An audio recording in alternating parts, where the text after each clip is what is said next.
Spiritual life TV के तमाम नाजरीन को एक बार फिर से स्पिरिचुअल लाइफ की सारी टीम की तरफ से आप सबको मसीह की मोहब्बत में आप सबको सलाम। मसीह की सलामती आप सब पर कायम रखे। खुदा आपको इसी तरह ढेरों बरकत से नवाजता रहे। तो आज के प्रोग्राम में हम सलीब का पैगाम सुनने को है। तो मेरी आप सब से गुजारिश है कि आप सब अपनी आंखों को बंद करें। हम सबसे पहले खुदा उनकी शुक्रगुजारी करेंगे और आज के कलाम के लिए मदद और रहनुमाई को मांगेंगे। हम अपनी आंखों को बंद करेंगे। खुदा अज़ीम, मैं तेरी शुक्रगुजारी तेरी तमजीद करता हूँ। मेहरबान खुदावंद, एक बार फिर से तेरी शुक्रगुजारी हो आज के प्रोग्राम के वसीला से कि तेरे आए खुदावंद तेरे मंसूबा के मुताबिक आए खुदावंद खुदा हम तेरे कलाम को सीखने के लिए आए खुदावंद खुदा आए खुदावंद तेरे चरणों में आते हैं और आए खुदावंद खुदा आज के सलीब के पैगाम को सुनने को है, सीखने को है। तो हमारी मदद कर ताकि हम बेहतर तौर पर इसको सीखने वाले बने और रूह कुदस तेरी रहनुमाई को मांगते हैं ताकि इसके वसीला से जो कोई भी आए खुदावंद इस पैगाम को सुने तो वो बरकत पाए। मेहरबान खुदावंद, मदद करना, रहनुमाई करना, ये दुआ यीशु मसीह के वसीला से मांगते और पा लेते हैं, आमीन। तो आए नाजरीन, हम कलाम मुकद्दस में से पौलुस रसूल के नाम खत करंथियों के नाम खत उसका पहला बाब और उसकी 18वीं आयत को देखेंगे। कलाम मुकद्दस में यूं लिखा है, क्योंकि सलीब का पैगाम हलाक होने वालों के नजदीक तो बेवकूफी है, मगर हम निजात पाने वालों के नजदीक खुदा की कुदरत है। पाक कलाम का पढ़ा और सुना जाना हम सबों के लिए बाइस बरकत हो, आमीन। तो जैसा कि आप सब देख रहे हैं, ये लेंट का सीजन जारी है, लेंट का सीजन चल रहा है और इसकी डेस्टिनेशन क्या है कि ये जो सीजन है इसकी डेस्टिनेशन कहाँ तक जाती है और इसकी डेस्टिनेशन जो है वो सलीब है। अब सलीब जो है मसीहियों को एक जुदागाना हैसियत फराहम करती है। अब ये सलीब का निशान मसीहियों का इंतखाबी निशान है। तो ये इंतखाबी निशान क्यों है? चरनी भी इंतखाबी निशान हो सकता था, मछली भी इंतखाबी निशान हो सकती थी और भी बहुत इंतखाबी निशान हो सकते थे। ये सलीब का निशान जो है ये मसीहियों की नुमाइंदगी करता है। तो ऐसा क्यों है? ये सलीब जो है मसीहियों के लिए जुदागाना एक हैसियत रखती है और इसका ताल्लुक खुदा के साथ है। ये खुदा के साथ मिलाप का निशान है। तो मेरे अजीजों, हम सलीब के मुताल्लिक एक बातें आज सीखने को हैं। काफी बड़े बड़े स्कॉलर वो इस बात को तस्दीक करते हैं, बयान करते हैं कि सलीब, अगर मसीहियत में से सलीब को निकाल दिया जाए तो मसीहियत कुछ भी नहीं रहती। अगर मसीही मजहब से सलीब को निकाल दिया जाए तो हमारा ईमान मजबूत नहीं, हमारा ईमान डावाडोल है, हम ईमान में मजबूत नहीं, क्योंकि सलीब ही हमारे ईमान को कामिल करती है और सलीब ही हमारे बाप के साथ एक अलामत है। और उस जमाना में जब सलीब दी जाती थी तो सलीब जो है वो एक शर्म की अलामत समझी जाती थी कि जिसने गुनाह किया है उसको सलीब पर कुर्बान होना पड़ता था और वो सलीब एक शर्म की अलामत समझी जाती थी। लेकिन जब हमारे खुदावंद यीशु मसीह का जिस्म मुबारक सलीब को छूता है तो वो शर्म की अलामत फखर की अलामत में बदल जाती है। और पौलुस रसूल बड़ी खूबसूरती के साथ इसकी तस्दीक करता है कि सलीब का पैगाम हलाक होने वाले के नजदीक तो बेवकूफी है, मगर हम निजात पाने वालों के लिए खुदा की कुदरत है। अगरचा दुनिया के नजदीक तो ये बेवकूफी है, लेकिन हम निजात पाने वालों के नजदीक ये खुदा की कुदरत है। सलीब हमें रास्तबाज ठहराए जाने की बुनियाद है।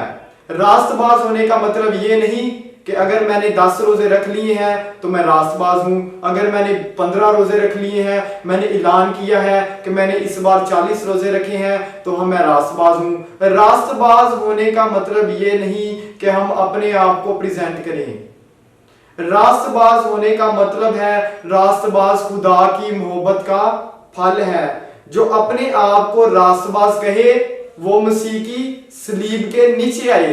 तो हम कलाम मुकद्दस में से एक और हवाला देखते हैं, मत्ती की इंजील उसके 10वें बाब की 38वीं आयत को देखेंगे।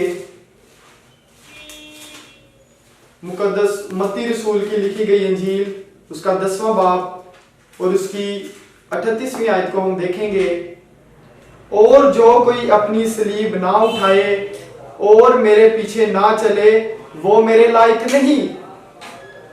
तो रास्तबाज होने का क्या मतलब है कि जो कोई अपनी सलीब ना उठाए और मेरे पीछे ना चले वो मेरे लायक नहीं। यीशु मसीह ने कहा, अगर तुम अपने आप को रास्तबाज कहते हो तो मेरी सलीब के नीचे आओ और अपनी खुदी का इनकार करो और मेरे पीछे चलो। और यीशु मसीह ने कहा कि अगर कोई अपनी सलीब ना उठाए और मेरे पीछे ना चले तो वो मेरे लायक नहीं। तो हमारे लिए सबक है कि हमें सलीब के नीचे आने की जरूरत है। हमें सलीब के नीचे आने की जरूरत है। सलीब के नीचे आने की क्या वजह, क्या इसका मतलब क्या है कि हमें दुखों में जिंदगी गुजारनी है। कलाम मुकद्दस में लिखा, जो आखिर तक बर्दाश्त करेगा वो निजात पाएगा। हमें सलीब के दुखों को बर्दाश्त करना है और हमने जंग लड़नी है इब्लीस के खिलाफ और हमने यीशु मसीह की सलीब के नीचे आना है।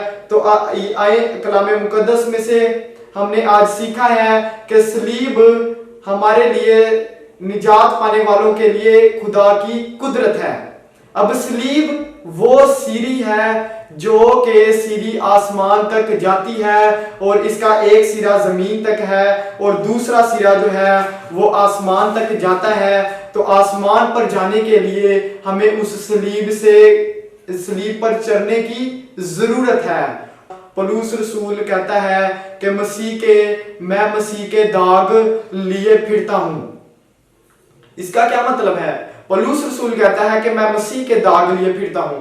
पौलुस रसूल ने बड़ी मुश्किल जिंदगी गुजारी है, बड़ी दुखों वाली जिंदगी गुजारी है। पौलुस रसूल को सताने वाला कहा गया था, ये कलीसिया को सताने वाला था, लेकिन खुदा ने अपने फजल को उस पर नाजिल किया है और उसने सलीब में जिंदगी गुजारी है।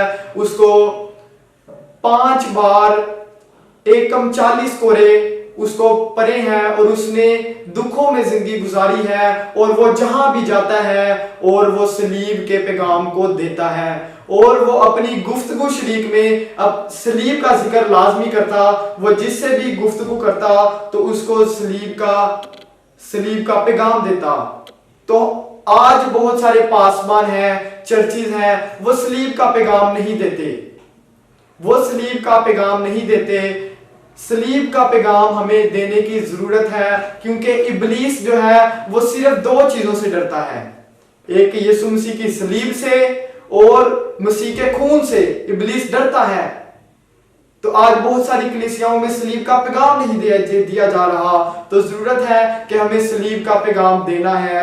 और अरब के एक वाकया मैं आपके हजूर में बताना चाहूंगा कि अरब के मुल्क में एक बिल्डिंग बनाई गई सलीब के निशान को, बाई चांस वो सलीब का निशान बन गया। और जब लोगों ने ये एतराज किया कि हम इस सलीब की जो बिल्डिंग है इसको हम कोलैप्स कर दें, हम इसके कॉर्नर से छोटे से निशान को काट दें ताकि ये सलीब का निशान अगर इसकी बिल्डिंग को स्ट्रक्चर को तब्दील कर दिया जाए, तो उन्होंने वो कोशिश की। तो ऐसा ही हमारी जिंदगी में है, अगर हमारी मसीहियत में से सलीब के निशान को निकाल दिया जाए, हटा दिया जाए, तो हमारी जिंदगी कोलैप्स करती है। जिस तरह उस बिल्डिंग को, छोटा सा पुर्जे को अगर तब्दील करें या उसको गिराएं तो बिल्डिंग कोलैप्स करती है, इसी तरह मसीहियत में से सलीब के निशान को निकाल दिया जाए तो हमारी जिंदगी जो है वो कोलैप्स करती है। मसीह ने सलीब पर जान दी और कहा, ऐ बाप, मैं जहान के गुनाह उठा लिए जाता हूं। और यकीनन उसने दुनिया के गुनाहों की खातिर उसने सलीब पर जान दी है। और जब उसकी सलीबी मौत को हम पढ़ते हैं, सीखते हैं, तो हमें पता चलता है कि ये खुदावंद यीशु मसीह ने 4 चीजों पर फतह हासिल की है। यीशु मसीह ने गुनाह पर फतह हासिल की है, क्योंकि गुनाह इस कदर बढ़ गया था। गुनाह हर किसी को अपनी लपेट में ले रहा था और हर एक को गुनाह लपेट में ले रहा था। तो यीशु मसीह ने यह दावा किया कि कौन है जो मुझ में गुनाह साबित कर सकता है। यीशु मसीह बिल्कुल पाक था और उसमें कोई गुनाह ना था। उसने गुनाह पर गलबा हासिल किया, उसने कब्र पर गलबा हासिल किया, क्योंकि कब्र जो है वो मुर्दे वापस नहीं करती थी। लेकिन यीशु मसीह तीसरे दिन कब्र में से जिंदा उठा और जिंदा उठा लिया गया। वो तीसरे दिन मुर्दों में से जी उठा और हम देखते हैं कि यीशु मसीह ने कब्र पर गलबा हासिल किया और उसने गुनाह पर गलबा हासिल किया, उसने इब्लीस पर गलबा हासिल किया। क्योंकि गुनाह इस कदर बढ़ गया था, इब्लीस ने हर एक को अपनी लपेट में ले लिया था और हम देखते हैं कि सब ने गुनाह किया और उसके जलाल से महरूम है। सब ने गुनाह किया और आज कई लोग ये दावा करते हैं कि हम गुनाहगार नहीं। वो अपने आप को इतना ईमानदार कहते हैं कि हमने कोई गुनाह ना किया, लेकिन हमें अपने गुनाहों का इकरार करते रहना चाहिए। हमें अपने गुनाहों का इकरार करने की जरूरत है। जिस तरह यीशु मसीह ने कहा, मैं हूं बर्रा जो जहां के गुनाह उठा लिए जाता हूं। यीशु मसीह ने सारी दुनिया पर गलबा हासिल किया है। उसने गुनाह पर गलबा हासिल किया, मौत पर गलबा हासिल किया है, इब्लीस पर गलबा हासिल किया है। हम खुदावंद यीशु मसीह ने कहा, मैं हूं खुदा का बर्रा जो गुनाह जहां के गुनाह उठा लिए जाता हूं। अगर हम यशायाह की किताब उसका 53वां बाब और उसकी 12वीं आयत को देखें, तो आए हम कलाम मुकद्दस में से निकालेंगे यशायाह की किताब और उसका 53वां बाब और उसकी 12वीं आयत, और उसकी हम दूसरे हिस्सा को देखेंगे। और वो खताकारों के साथ शुमार किया गया, तो भी उसने बहुतों के गुनाह उठा लिए और खताकारों की शफायत की। तो ये पेशन गोई जो है वो यशायाह नबी ने की है, जो पेशन गोई यीशु मसीह ने पूरी की है। अब यीशु मसीह के जहन में जब सलीब में वो सलीब के ऊपर था, तो उसने कलाम की बातों को पूरा किया, पेशन गोइयों को पूरा किया और वो खताकारों के साथ शुमार किया गया। और तो भी उसने बहुतों के गुनाह उठा लिए और उसने खताकारों की दुआ शिफायत की। यूहन्ना की इंजील 3 बाब की 16वीं आयत में लिखा है, खुदा ने दुनिया से ऐसी मोहब्बत रखी कि उसने अपना इकलौता बेटा बख्श दिया, ताकि जो कोई उस पर ईमान लाए वो हलाक ना हो बल्कि हमेशा की जिंदगी पाए। उसने जहान के गुनाहों की खातिर, इस दुनिया के गुनाहों की खातिर उसने सलीब पर जान दी। अगर वो सलीब पर ना आता तो हमने सलीब पर जाना था, हमारी इंसानियत खत्म हो जानी थी। हमने सलीब पर उस मौत को हासिल करना था जो मौत यीशु मसीह ने हमारे गुनाहों की खातिर सलीब पर जान दी है। ये सलीब जो है ये इब्लीस की शिकस्त का निशान है। हम इस सलीब के वसीला से पाक किए जाते हैं। अब जो कोई उस सलीब को कबूल करेगा, अपने गुनाहों का इकरार करेगा और यीशु अल मसीह को निजात दहिंदा पूरे ईमान के साथ उसको मानेगा, कबूल करेगा, और वो ही निजात पाएगा और वो ही पाक होगा।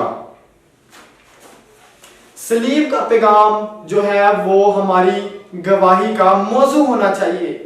अब कई लोग हैं जो गवाही देते हैं, अपनी जिंदगी को शामिल करते हैं, लेकिन हमें अपनी गवाही में सलीब के पैगाम को शामिल करना है। क्योंकि जिस तरह पौलुस रसूल जो है वो जहां कहीं भी जाता है सलीब का जिक्र करता है।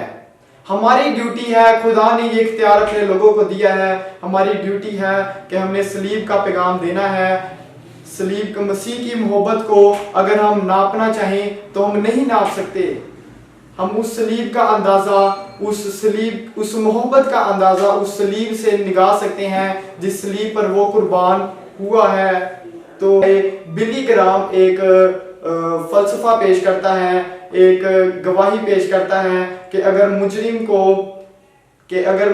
बिली ग्राम की ये एक हम देखते हैं कि उसने ये बयान किया है कि एक मुजरिम है जो जज में जिसको सजा सुनाई गई है और वकील ने उसकी सजा का हुक्म दे दिया है, और वकील ने जो उसकी सजा का हुक्म दिया गया है वो मुजरिम मुतमईन किया गया है, उसको सजा दे दी गई है, लेकिन वो जब उसको सजा दे दी गई है वो बिल्कुल खामोश रहा है। जज ने फैसला सुना दिया है कि इसको मौत का हुक्म है, लेकिन वो खामोश रहा है। और उसने तो जज भी हैरान हो रहा है कि ये खामोश क्यों है।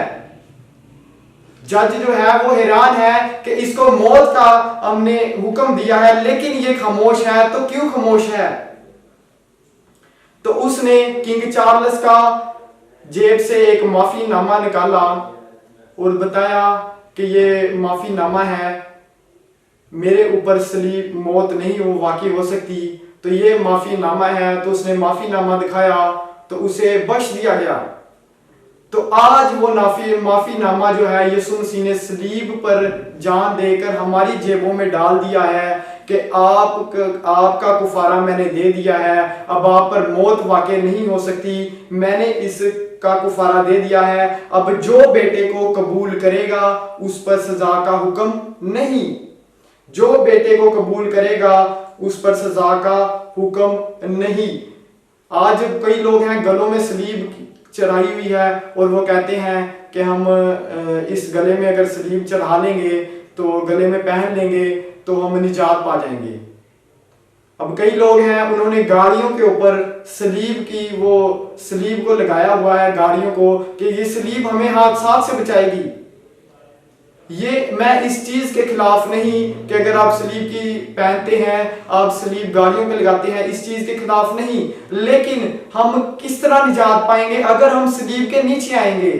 हमें सलीब के नीचे आने की जरूरत है, हमें दुखों में जिंदगी गुजारने की जरूरत है और हमें वही चीज बचा पाएगी जो सलीब है। हमें सलीब का निशान नहीं बल्कि हमें सलीब के नीचे आना है, यीशु मसीह को निजात दहिंदा कबूल करना है। तो हमने आज के कलाम के वसीला से सीखा है कि हमें सलीब का पैगाम लोगों तक पहुंचाना है। तो खुदा आप सबको इस कलाम के वसीला से बरकत दे, आमीन। तो आए नाज़रीन, हम अपनी आंखों को बंद करेंगे, आज के कलाम के लिए शुक्रगुजारी करेंगे। खुदा अज़ीम तेरा शुक्र हो जितनी बातों को हमने सलीब के वसीला से चुना है।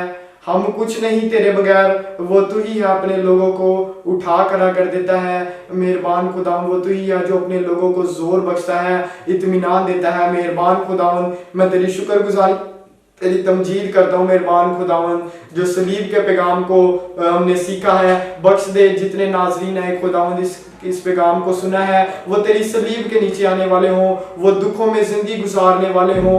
और ऐ खुदावन खुदा they should come under the cross, वो सलीब के नीचे आए और ऐ खुदावन तेरी सलीब उठाने वाले हों। और ऐ खुदावन खुदा तेरे कलाम मुकद्दस के मुताबिक जिंदगी गुजारने वाले हों और यीशु और मसीह को निजात दहिंदा कबूल करने वाले हों। मेहरबान खुदा तेरी शुक्रगुजारी करता हूँ। मेहरबान खुदा दुआ फरियाद को सुनना कबूल कर यीशु और मसीह के वसीला से मांगते। और नाज़रीन आप सबका बहुत बहुत शुक्रिया। Keep watching spiritual life TV. हमारे चैनल को सब्सक्राइब करें ताकि हर आने वाली वीडियो जो है आप बेल आइकन को क्लिक करें ताकि हर आने वाली वीडियो जो है, हर आने वाला पैगाम जो है वो आप तक पहुंच सके, ताकि हम कलाम के वसीला से और ज़्यादा बरकत पाने वाले हों, इल्म हासिल करने वाले हों और यीशु मसीह के मुताबिक जिंदगी गुजारने वाले हों। Keep watching spiritual life TV. God bless you. Take care.